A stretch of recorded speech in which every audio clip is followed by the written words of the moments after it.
Hello বন্ধুরা, সবাই কেমন আছো? মৌহা ঘর কন্যায় সবাইকে স্বাগত।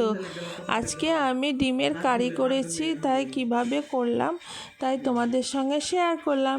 কিন্তু এটা ডিমের কারিও বলে আর ডিম আলুর ঝোলও বলে। খুব হালকা না, রিচি করেছি, একটু ঝাল ঝাল চটকালো।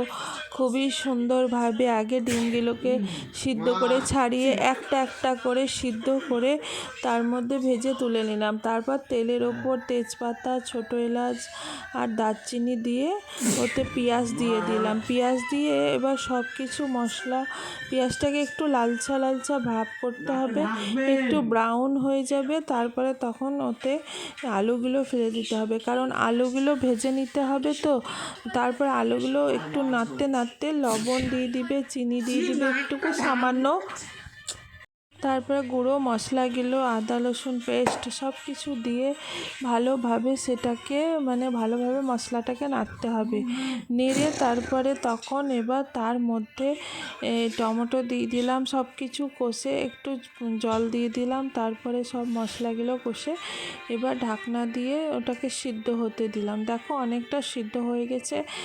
এবার আরেকটু ভালোভাবে নাড়তে হবে, নেড়ে টেড়ে সে মশলাগুলো কষে সুন্দরভাবে তারপরে তখন ডিমগুলো ফেলে দিতে হবে।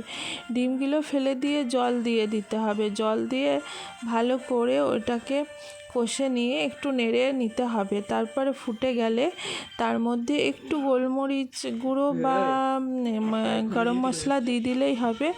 তারপরে একটুকু আমি কাশ্মীরি মেথি পাউডারটা দিয়ে দেয়। তারপরে হয়ে গেল গরম গরম ডিমের কারি। দেখে যা সুন্দর লাগছে দেখো, এত খেতে তো হেভি টেস্টি হবে, দারুণ সুন্দর, খুবই সুন্দর হয়েছিল। বাড়ির সবাই খেয়েছিল, সবাই বলছিল দারুণ হয়েছিল।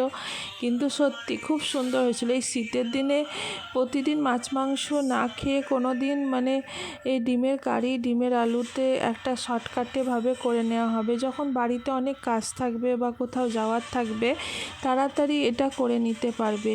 আর খুব সহজ রেসিপি, আর খুব তাড়াতাড়ি হয়। আর ডিম এটা সবেই খাওয়া যাবে, রুটি ভাত সবেই। আর খুবই ভালো হয়েছিল। সবাইকে অনেক অনেক শুভেচ্ছা ও ভালোবাসা রইল আমার তরফ থেকে, আর তোমাদেরও অনেক অনেক ভালোবাসা রইল। আর সবাই ভালো থেকো, সুস্থ থেকো। আর দেখো কিভাবে করলাম। Bye bye. আর একটা কথা, কি তোমরা সবাই কেমন আছো আর কি করছো? আর সবাই ভালো থেকো, সুস্থ থেকো। Bye bye.